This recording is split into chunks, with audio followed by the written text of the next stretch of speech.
E o vereador Erivelton Filete apresentou o projeto de lei para que tenha o reconhecimento cordão quebra-cabeça como instrumento auxiliar de orientação e também identificação de pessoas com transtorno do espectro autista, aqui em Tubarão.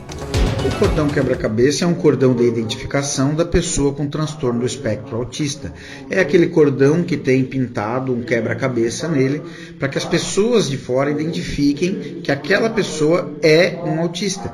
Então, o autista ele tem algumas situações em que ele não pode esperar muito. Por exemplo, um autista numa fila, ele sofre. As pessoas às vezes acham que é mãe ou coisa parecida e não é. Ele não consegue esperar, ele não tem essa percepção.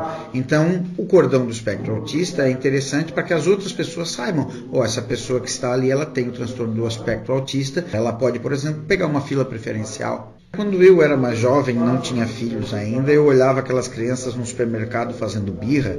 Algumas crianças dessas fazem de birra mesmo, mas muitas delas eu não entendia. Eu pensava que assim, o pai não está disciplinando, isso é falta de chinelo ou coisa parecida. Hoje, eu e a minha esposa, nós passamos por isso, porque às vezes o meu menino não é de fazer esse tipo de coisa, mas às vezes tem algumas coisas em que ele é cismado. Eu não sei nem se é essa palavra que eu deveria usar, mas assim, ele tem certas fixações.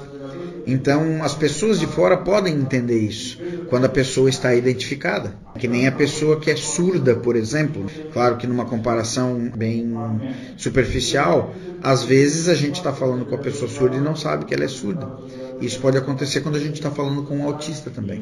Erivelton explica melhor como na prática o projeto funciona. O objetivo desse projeto é principalmente o reconhecimento pelo poder público municipal desse cordão, para que se possa ter filas especiais em alguns lugares, para que se possa ter atendimentos preferenciais. Então a ideia é sempre auxiliar para incluir. Porque às vezes quando a gente não dá esse tratamento preferencial, a gente exclui. E por que exclui? Porque, por exemplo, na fila, ele não tem como esperar porque ele não consegue. Ele se desorganiza. E como ele se desorganiza, a gente tem que fazer o quê? Trazer ele com uma fila preferencial para que ele não precise esperar tanto. Esse é um dos exemplos que eu estou falando para que as pessoas consigam entender. Mas o transtorno do espectro autista, ele tem muitas e muitas situações diferenciadas e cada pessoa é uma pessoa e cada autista é um autista diferente um do outro. O vereador Erivelton relatou ainda na tribuna da Câmara o projeto que conheceu recentemente em Balneário Camboriú, chamado de A Casa do Autista, o local da assistência aos portadores, filhos de famílias carentes. A gente não tem palavras para conseguir explicar, as pessoas têm que ir até lá. Para ter uma ideia, cada sala que a gente entrava, a gente se emocionava. A gente visitou no horário de meio-dia para não atrapalhar o andamento, mas a gente conseguia verificar, conseguia imaginar as crianças lá dentro, trabalhando, aprendendo e se desenvolvendo.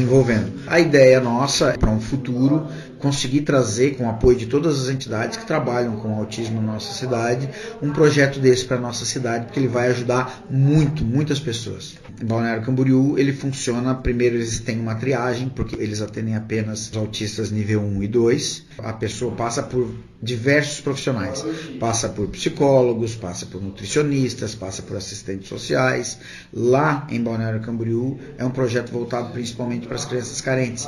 Então lá funciona dessa forma. O projeto foi efetivado na cidade e hoje é bancado pelo Poder Público Municipal. Vale lembrar que em Balneário Camboriú a Prefeitura investiu cerca de R$ 8.900.000 para instalar a Casa do Autista.